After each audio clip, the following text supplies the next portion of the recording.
Welcome to the currently known as podcast, where we look at the people behind everyday things. And I am your host, Leela. Hey. So on this episode, we will be looking at Matilda Joslyn Gage and the Matilda Effect. So, what is the Matilda Effect? So the Matilda Effect is the bias that occurs usually in the sciences where the work that is done by women is often erased, and the work that they have done is accredited to men. This can be male colleagues of theirs that they had worked with, or other contemporaries in the field that of research, or even their bosses. That could be like a research department head or something like that. So why is the Matilda Effect a thing? Well, throughout history, there has been the idea that by nature, men are just smarter than women, especially when it comes to things that are as intellectually rigorous as science. And due to that, women don't belong in these types of spaces. Now that we have a general overview of what the Matilda Effect is, let's look into the person that it was named after, Matilda Joslyn Gage.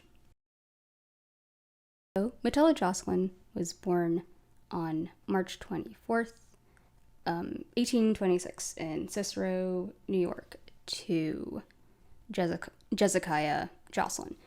Her father, Josiah, was a physician, and he also had a lot of ties to activists when Matilda was growing up. So he worked a lot in the temperance movement, which was curbing the use of alcohol. Another one was abolition and ending slavery. And his home actually served as a stop in the Underground Railroad. Also, Hezekiah wrote a lot for a variety of anti-slavery publications, and actually co-founded the first political party in the U.S. that was specifically anti-slavery. So, as someone who believed in women's suffrage and women's rights in general, he believed that his daughter Matilda should be provided with a proper education. So he did that. I believe she was literate, I want to say, in like Greek and like Latin and other things. Yeah. And also in terms of education, Matilda Joslyn attended the Clinton Liberal Institute in New York. And when Matilda Joslyn was 18, she met merchant Henry Gage, who owned a dry goods business. And they later got married, and they had 5 kids together. So as a young adult, Matilda Gage continued her father's work as an abolitionist and had actually opened her home to become a stop on the Underground Railroad.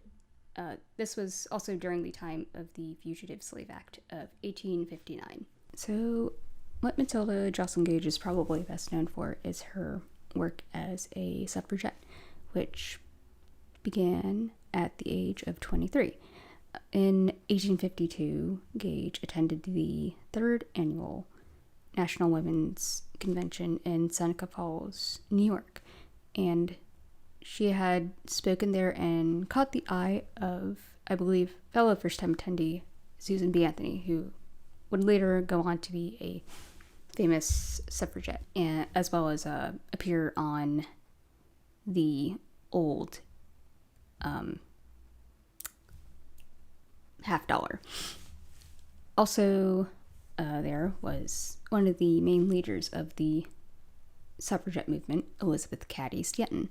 And Stanton kind of took Matilda Gage under her wing and realized that Gage's presence was like, oh, okay, this is a young, fresh face to this movement. And so Gage and Stanton went on a lot of speaking lectures together and talking a lot about women's suffrage and women's rights. And a few years down the line, in 1869, the three of them, Matilda Gage, Susan B. Anthony, and Elizabeth Cady Stanton, had formed the National Women's Suffragette Association, which was seen as more the like radical, well, I mean, back then it was radical, leg of the women's suffragette movement. And mainly this was because this group was more open to using civil disobedience as a form of direct action. So a year after the formation of the National Women's Suffragette Association, Gage had published a pamphlet called Woman as Inventor, where she chronicled from ancient times up until, at that point, like the latter 19th century, of women actually being inventors and innovating like new technology and not getting the credit for it, either just because like they've been erased from history, and or because like a man who also was somehow associated with this person's life ended up getting like the full credit for the invention. And so she starts from like ancient Greece and ancient Egypt and all the way up to again like the present. And one of the standout sort of highlights of this pamphlet was the cotton gin. Now, many people believe that the cotton gin was invented by Eli Whitney. However, that is technically not the case. It was actually invented by Catherine Littlefield Greene, who was a widow of a Revolutionary War soldier. And so she kind of like thought of the concept of like the cotton gin and like as like the mechanics. So Eli Whitney was like, I don't know, like, I mean, it sounds like a good idea, but like, I don't know if I actually want to go through with it. And over time he was kind of being like discouraged, but Greene was like, no, we should definitely keep doing it. And so they both produced the what would now be known as the cotton gin. However, her work as sort of being the like brains behind this was like completely erased from history, really. And now most people know, just like they associate the cotton gin with Eli Whitney. So yeah, so woman as inventor was important because it showed, especially during a time of a lot of industrial innovation, that women can do these things as well. And not only that women can do them, they have been innovating since, you know, the ancient times. And I mean, there were a couple of reasons behind this. One was patent law issues, because U.S. patent law at the time, I believe women were not allowed to actually like register for a patent in their own name. So usually they would have to do it via some male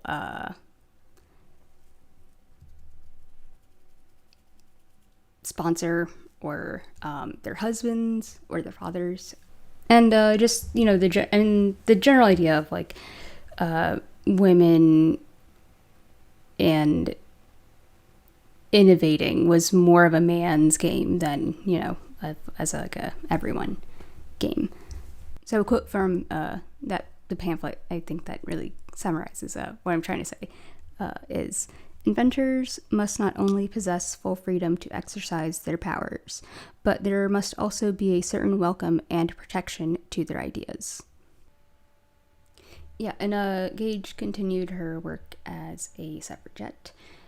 From 1878 to 1881, she was writing pieces and became editor of the Ballot Box, which was the national paper of the National Women's Suffragette Association. And in 1885, Matilda Joslyn Gage actually became the president of the National Women's Suffragette Association. So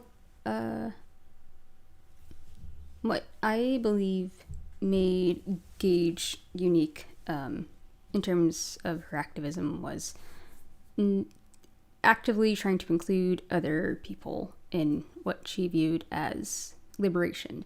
Unfortunately, a lot of her contemporaries at the time, including Susan B. Anthony, were very racist and had the idea that Black people were just inferior and really didn't matter. Their goal of getting the right to vote really just pertained to them, rich white women, which is disgusting. Everyone should have the right to vote, no matter like what your race or gender or anything. Like, everyone should. So yeah. As I said earlier, Gage was heavily involved in the abolition movement, the abolition of slavery, and not only just talking the talk, she walked the walk. I mean, for someone to open their home to people that were considered fugitives, to me, I think is a huge deal and a massive risk. Not only just to knowing that you could also get in trouble for this act that you were doing, so there was that. And also she had openly spoke out against the brutal mistreatment of the Native American population here in the States via the U.S. government. Yeah, so in 1885, Matilda Joslyn Gage became president of the National Women's Suffragette Association. And during this time, she really focused on trying to widen the scope of the women's rights,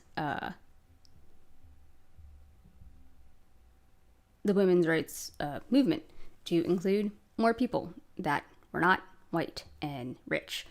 And also tried to focus, and also during her time as president, she also was focusing more on the role of religion and the separation of church and state, and had believed that due to the patriarchal nature of religion, that was because was the reason why a lot of women were seen as inferior.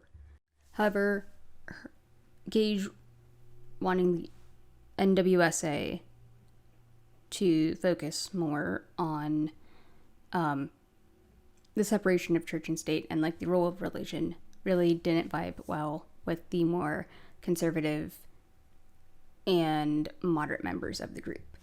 And in 1891, Gage ended up leaving the National Women's Suffragette Association and had formed her own group, the National Women's Liberation Union. And with this group, she had much more freedom to be more open with the policies that she personally wanted to enact, which was trying to include more people in this movement, but also specifically not, um, but specifically trying to focus more on women's liberation overall versus like this versus having women vote. And her, which I and according to Gage, which is something I believe, that the suffragette movement was kind of limiting, not only in that like it wasn't inclusive, it also kind of had women voting as the main goal and not really having much of a game plan of like, okay, well, if white women are allowed to vote, what next? What are we going to do after that? And so what Gage tried to do was, what this group was, try to focus more on things that will build a better society for everyone overall, focusing instead of focusing on just one thing.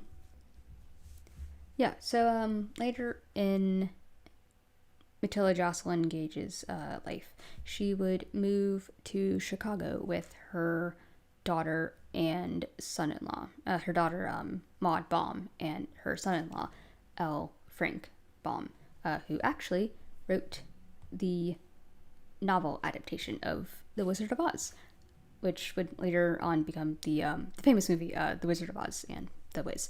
So that's something I didn't know. And one of the characters, I don't remember who, but was inspired by Gage herself. Yeah, so Gage would live the rest of her life in Chicago with her daughter and son-in-law. And she died there in Chicago on March 18th, 1898, at the age of 72. Yeah, now that I've talked about the life of Matilda Joslyn Gage, I wanted to further discuss her impact on the world today. As I had said earlier, the pamphlet Woman as Inventor chronicled from like ancient history up until the present day at that time, which was like the late 19th century. Women have invented or developed a lot of things that advanced science and technology. However, they were not given the credit whatsoever for their work involved, and um, men have taken the credit for the work that women have done. So, what I wanted to do was highlight 3 examples in which this continued after Gage's death in 1898. So, the first person I wanted to highlight was Rosalind Franklin, who was a British scientist, and her role in the development of the structure of DNA. In the 1950s, Rosalind Franklin, along with a colleague of hers, Wilkins, had worked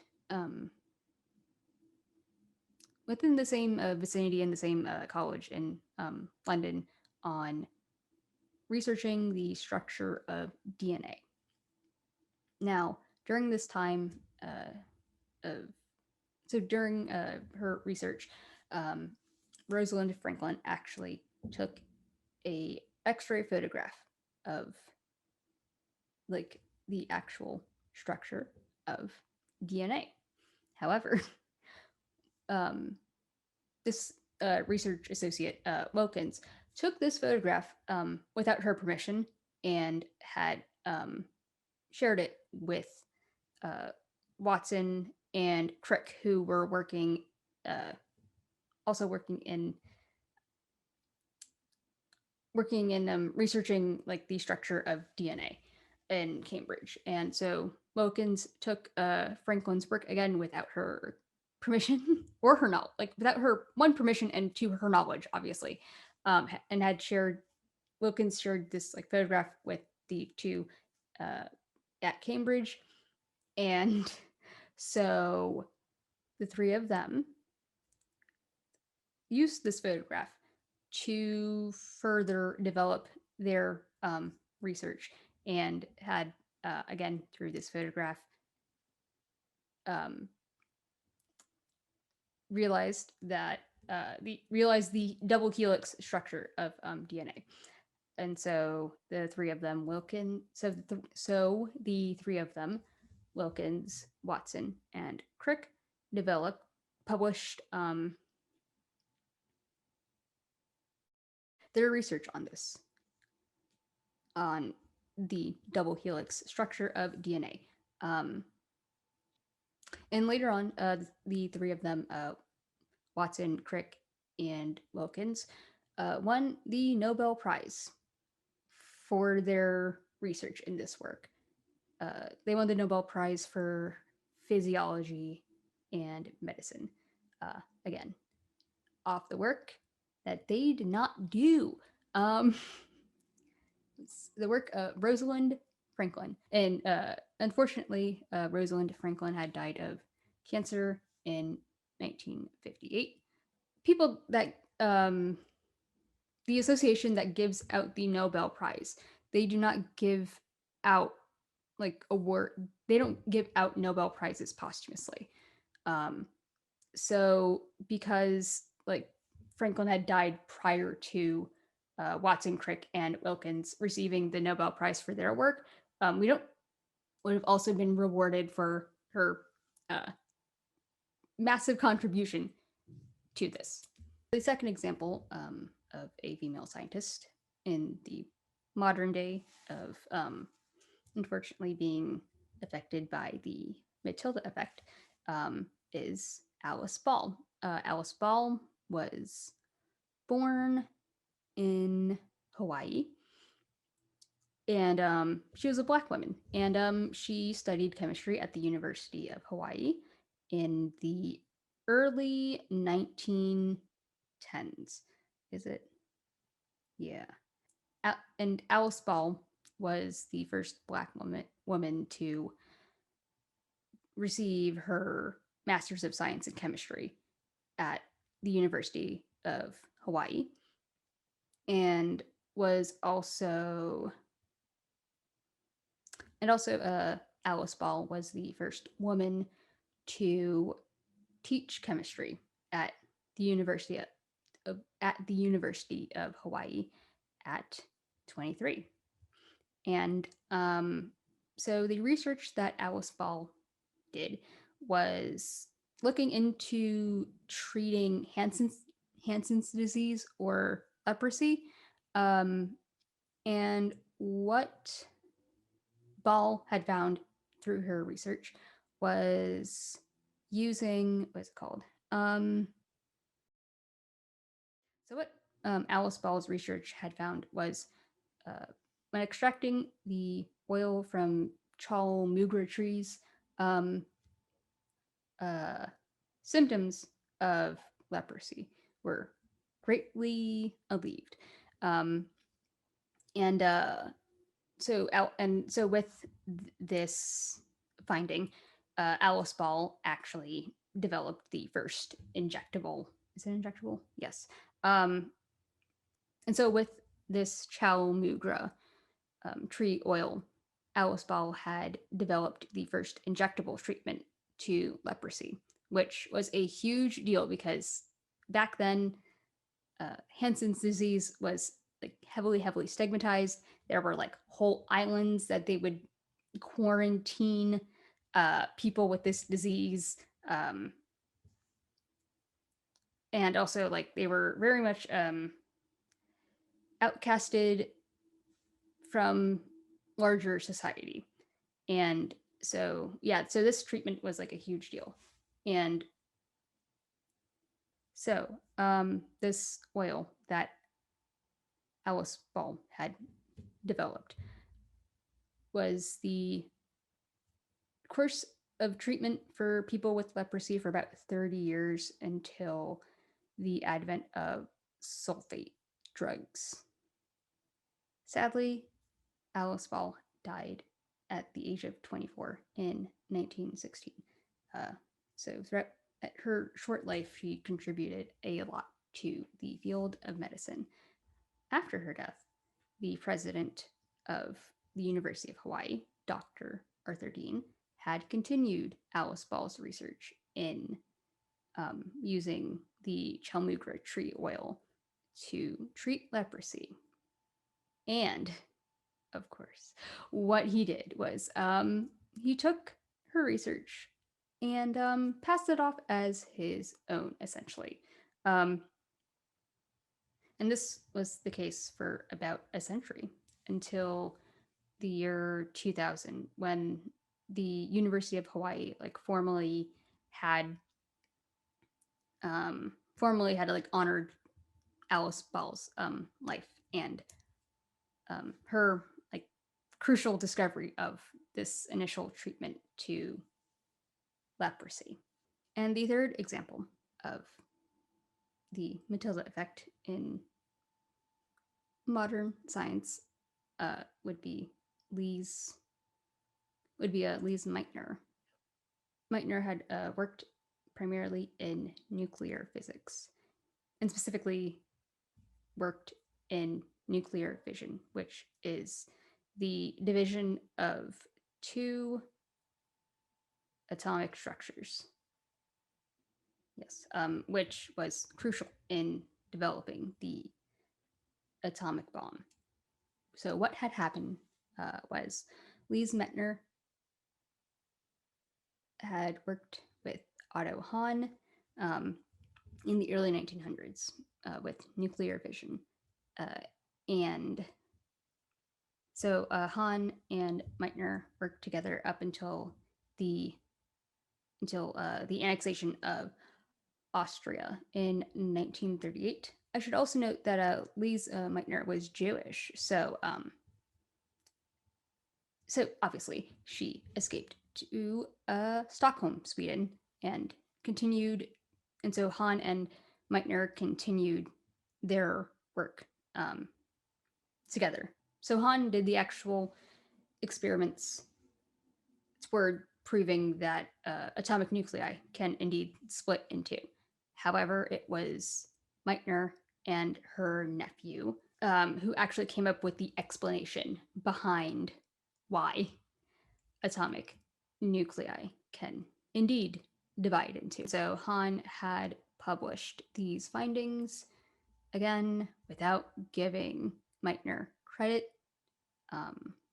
for her contribution in this. So, with these findings, in 1944, Otto Hahn alone had won the Nobel Prize for Chemistry for splitting the atom. Lise Meitner was nowhere to be found. In her credit, that was very crucial for this even being a thing. It's nowhere to be found and was largely left out of that work in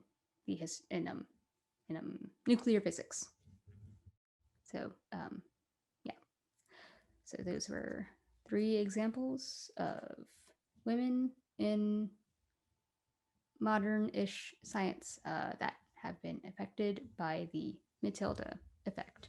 So yeah, that's what I got about Matilda and the effect that is named after her. You can find me at currently known as pod@gmail.com, as well as This Is Leela on social media. Thank you for watching. See you later. Bye.